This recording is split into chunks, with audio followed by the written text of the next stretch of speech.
Hey, CrazyRonn here, and today, Sky Rogue, another rundown here. This game came out a little bit after Absolute Drift, actually, and I never got around to recording a rundown for it because it's pretty damn addicting. Anyone familiar? It kind of has a Star Fox feel to it, and then at the same time, it also reminds me of Ace Combat. It's like procedurally generated, and it's roguelike, and it's amazing. It's like I really wish Ace Combat had something like this. I mean, if Ace Combat did have stuff like this, it would have been supremely great. But basically, there's co-op, free flight. I just dove into play real quick. So basically, you start out with like a default plane, the Rogue, and you complete missions.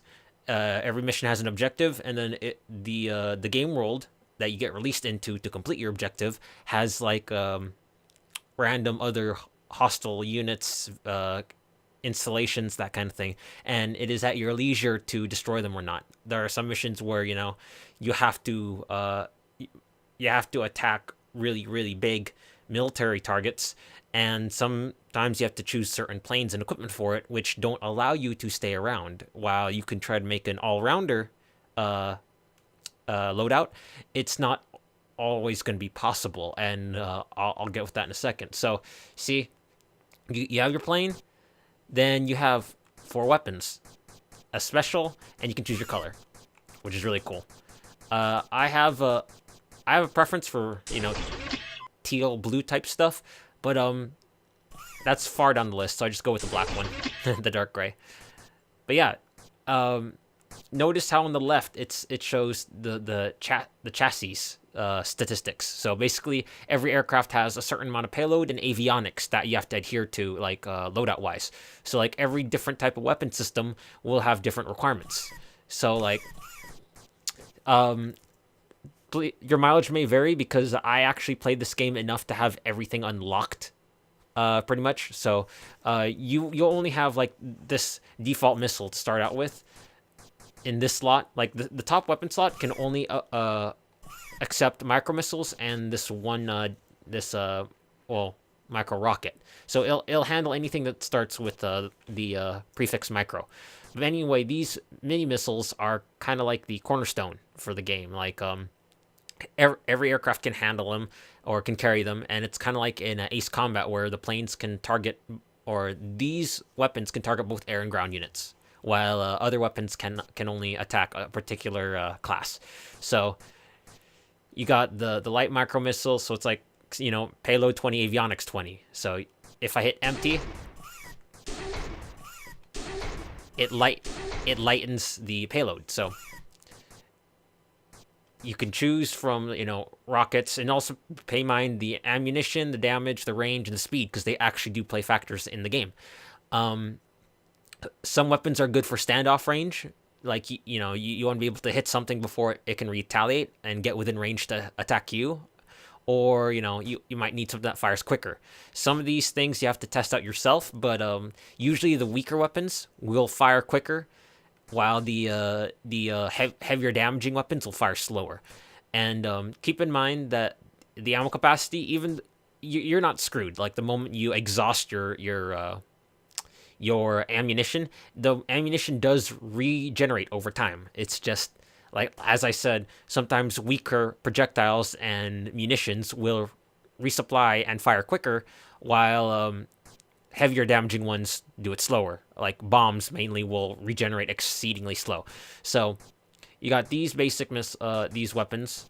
Then you have the heavier weapons, which I'm just gonna go through on one slot, because all of these bottom three slots can accept the same type of weapons, except this top one can only accept micro type weapons. So so long as you don't exceed your limitations, like your budget for payload and avionics, you can pretty much have whatever weapon combinations here.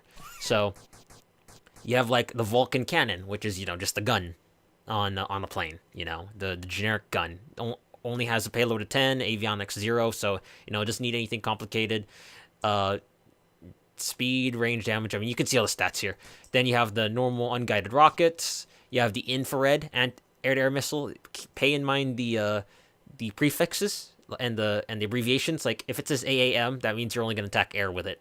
Another fun little side note here is the IR designator. Like you notice how it says like LR, FF, that kind of thing. So anything that's listed as IR, which is going to be in this version of the game as of now. I mean, they might release more versions between now that I'm recording or after this goes up. But if it says IR, you can't just you have to be in a position to actually fire these missiles. Unlike the micro missiles, like don't worry about the rocket, that's ground attack. But these micro missiles, if you can see the target, you can get it within your reticle, which I'll also talk about. You can lock onto it, you can engage it, you can fire at it, that kind of stuff. But you know they can miss because if anyone has a grasp on dogfighting, you have to shoot at a certain angle to even have the missile track effectively. But back to this. So infrared, you can't just fire the missile, in this game anyways, dead on when there's a plane heading towards you. You have to get behind them to get an infrared trail, like the heat source. It's important because these missiles, as long as they can have an infrared source, they can usually track very, very well. I mean, there is not much in the ways of enemy evasion, other than the fact that they fly in a certain way that they can evade missiles that either fly too slow or they track in a bad angle. These ones, the IRs, the infrareds, they can pretty much track at any angle. I mean, like I said, your mileage may vary. This one is infrared medium range. So see, average standoff range for these missiles is 500. Like your normal missiles are 500 here, and then that's 500. It's just infrared.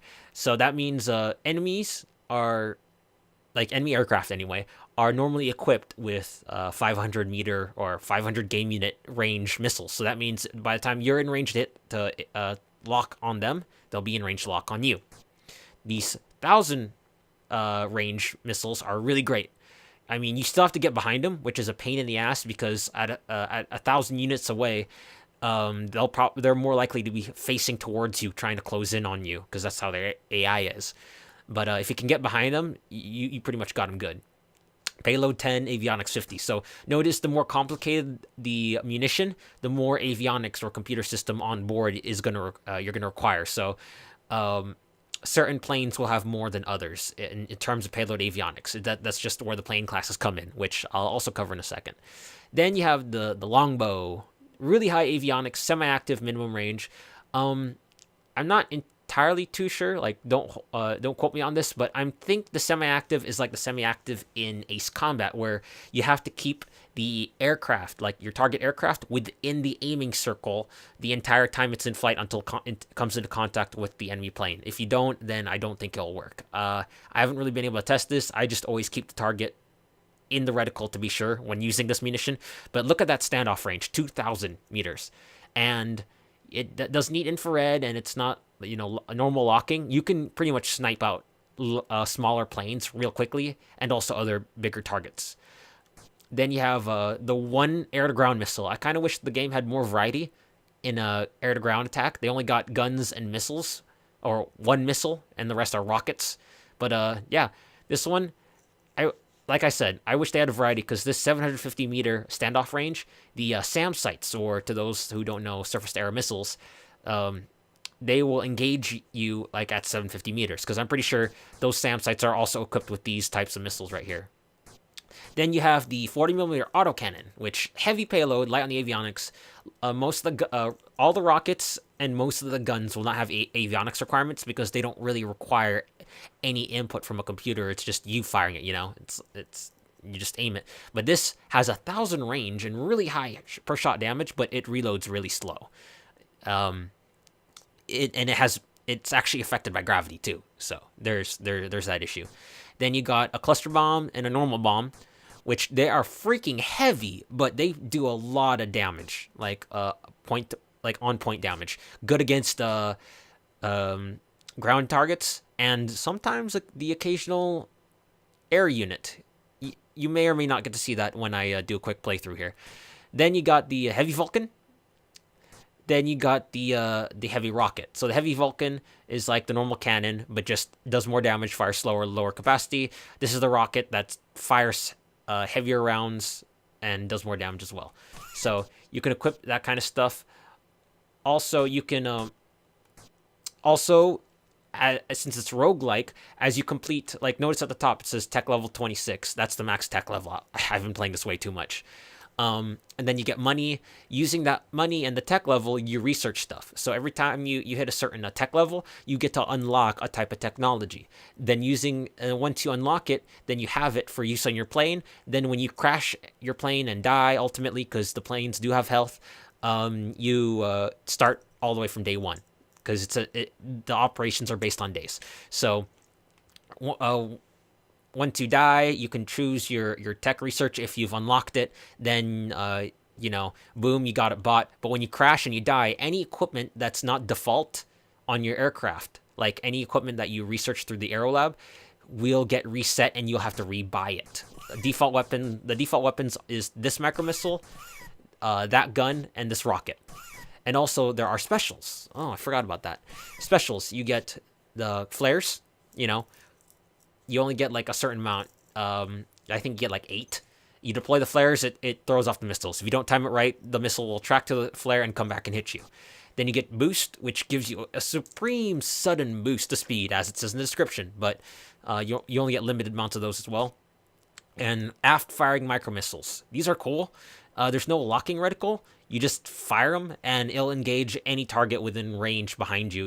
It's just any, though. So if there's a bandit on your 6 and he's trying to shove a missile up your tailpipe, you might as well just fire one and hopefully you'll break them off. But sometimes you hit them, sometimes you won't. It's not effective against... there are various enemy types, obviously, like fighters.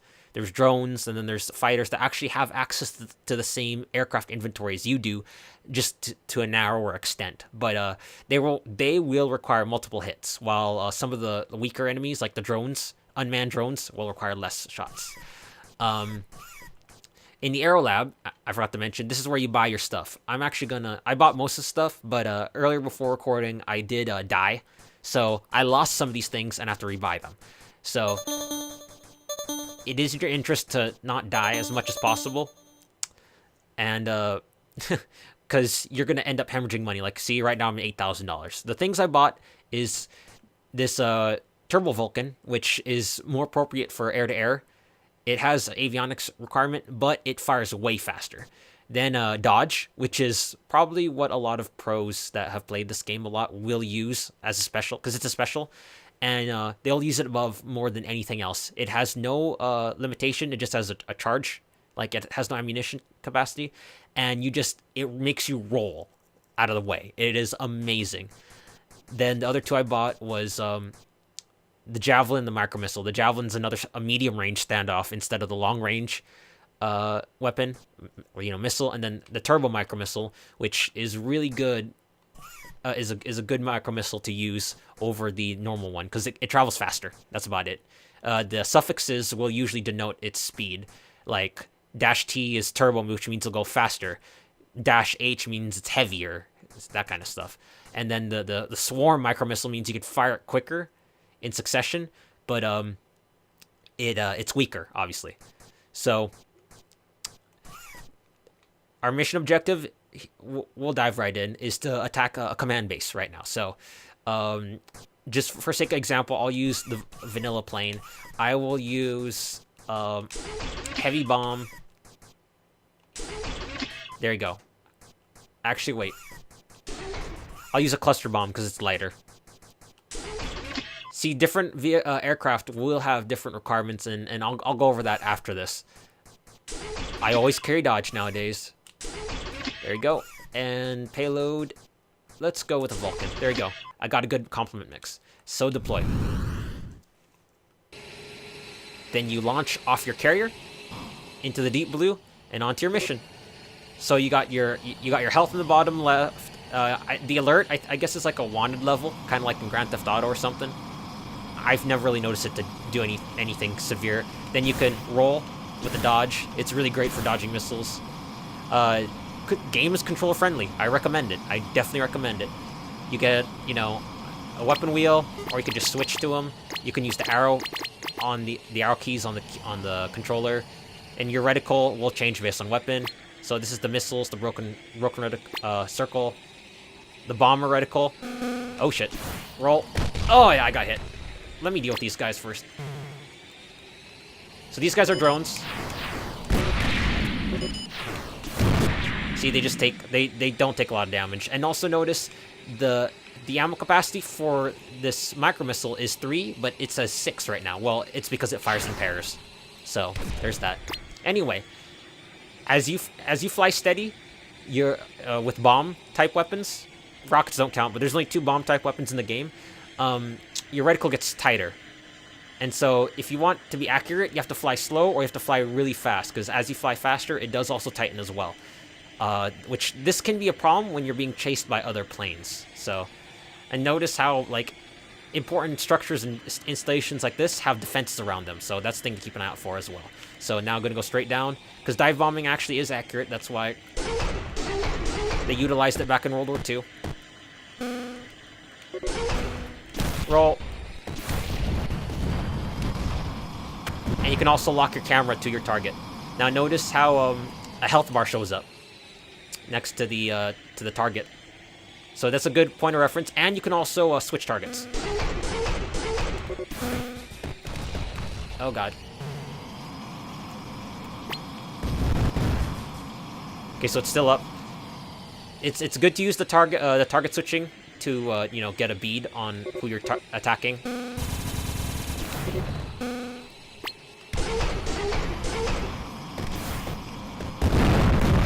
Boom, mission complete. And so now you gotta fly home. You can attack any other ground or any other unit you can. You can stay around. You can do whatever. Like, it is amazing. You could for every kill you rack up, you get money, and that contributes towards, you know, your ability to buy equipment in case you die. Tech points, on the other hand, as far as I'm aware, they only get awarded to you at the end of the mission, and you aren't able to unlock new acquired technologies until you die. So sometimes it might be in your best interest to just die just to grab whatever's next. Oh my god, did they really ramp up already? Well, the Corvette. This is what I was talking about, how sometimes you're going to need bombs on aerial targets, and we'll talk about that after we run through the aircraft types. So notice there's stats like durability, speed, maneuverability, and acceleration. Higher acceleration values mean not only does it mean it can accelerate faster, but it also is representative of its deceleration as well. You can stop on a dime if your acceleration is high enough. And it's important for dogfighting, because if you brake and turn, you'll be able to turn inside an enemy and take them down quickly. Maneuver, higher value means more maneuverable. High durability means high durability, obviously, and high speed means high speed. So then you got Falk. I think that's German for Falcon.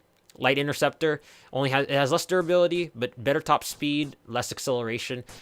But also notice it has 60 payload, 140 avionics, while this has 100 payload and 100 avionics. So see, every aircraft is going to be different. I mean, heck, there's 3 classes of aircraft that you can use. There's fighters, there's interceptors, then there's bombers. The enemies will use they won't use bombers, but they will use fighters and interceptors. They will use Falks, Schwabs, and they'll also use Vectors every once in a while. Not that often.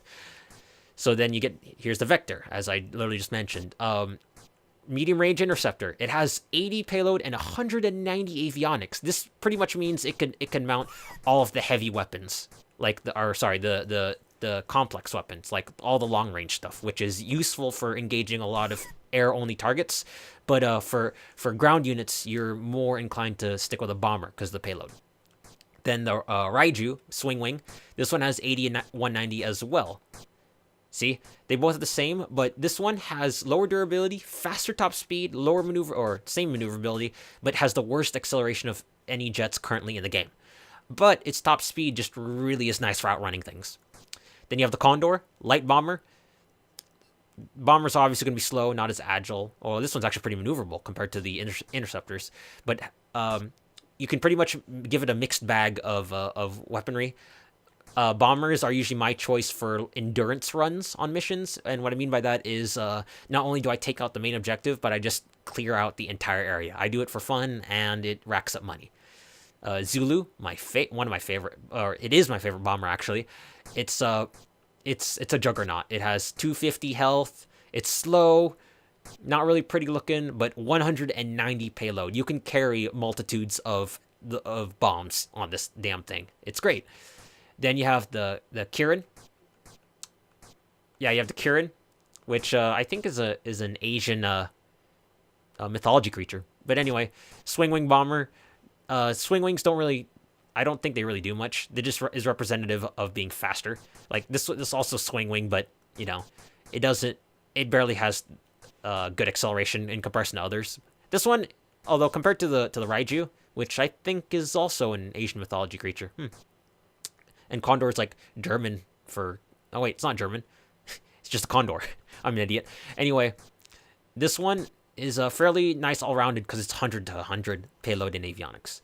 Then you got the Schwab, which is, I think, German for swallow. Actually, if I remember right, the Messerschmitt Me-262, which is the first mass-produced military fighter in which was in World War II. Damn, the Germans could have won the war if they had that damn thing out earlier. But this is a light fighter. Like, it's a glass cannon. It's weak, like 80 health, but it's fast. It's freaking agile. I usually use this as a gun plane. Like, I just put guns on it and maybe a missile. That's it, because that's all it can handle. Then this one Easter egg, Star Wolf, a starfighter. It matches the stats pretty much point for point for the default fighter. I think this has to do with a Kickstarter game called Star Mazer or something like that. Don't remember. But yeah, those are the planes, and also fun little tidbit too. Your skin choice will determine everything. The color of your carrier and your equipment. Like, it's pretty cool. Anyway, so now we're going after a Corvette. No, we're not attacking a car. We're attacking something a lot more scarier and dangerous, or just as dangerous. Depends on how you drive. So, believe it or not, I'm going to take a bomber for this one. And here's the kicker.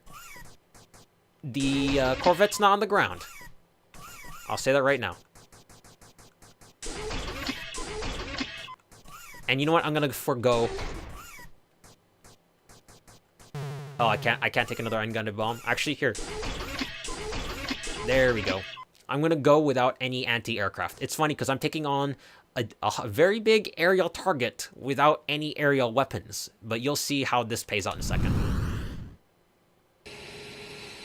You see that big thing on the left side of the screen? That is my target. And now, oh yeah, the shitty thing about Corvette missions, you get so many enemy aircraft. Yep. I like how they don't attack your carrier, though. Alright, so there's the target. It has 2 airfields on it that aircraft can take off from to defend it. And it also has 6 anti-aircraft positions on it, whether they be AA guns or SAM sites. And we gotta make this quick, we gotta make this fast, we gotta make this efficient. Go!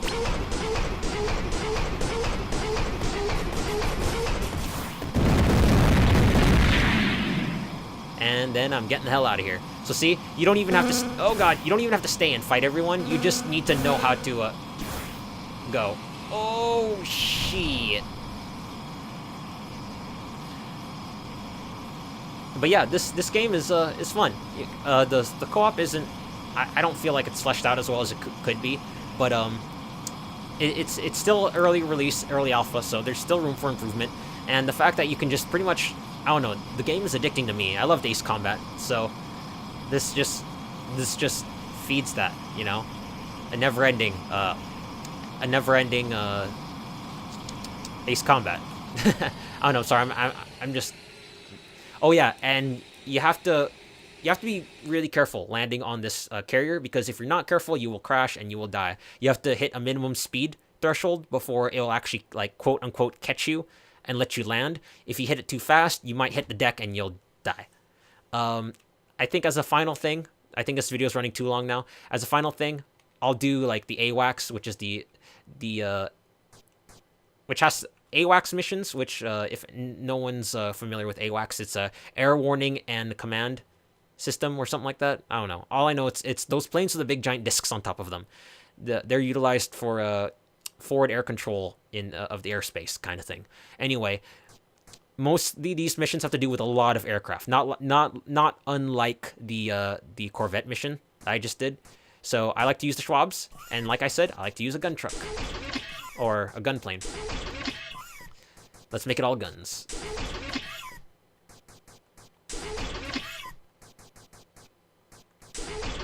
Actually, wait, since this may very well be the last thing I do, I might,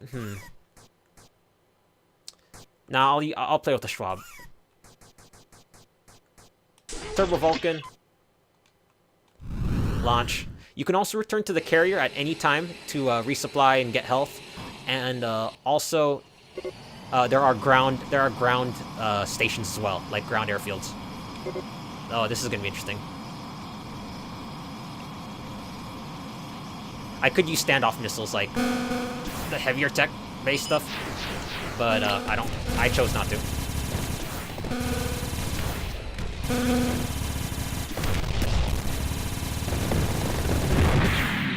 Yep, the Turbo Vulcan is pretty awesome. Oh god. Why is this my life?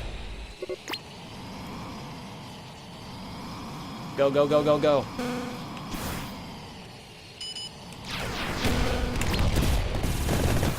You can run into enemy aircraft in the air. Sometimes it's fairly harmless, and sometimes it's dangerous.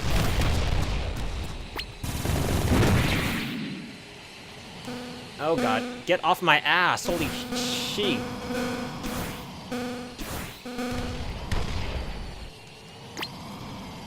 Give me something, give me something. Oh, come on.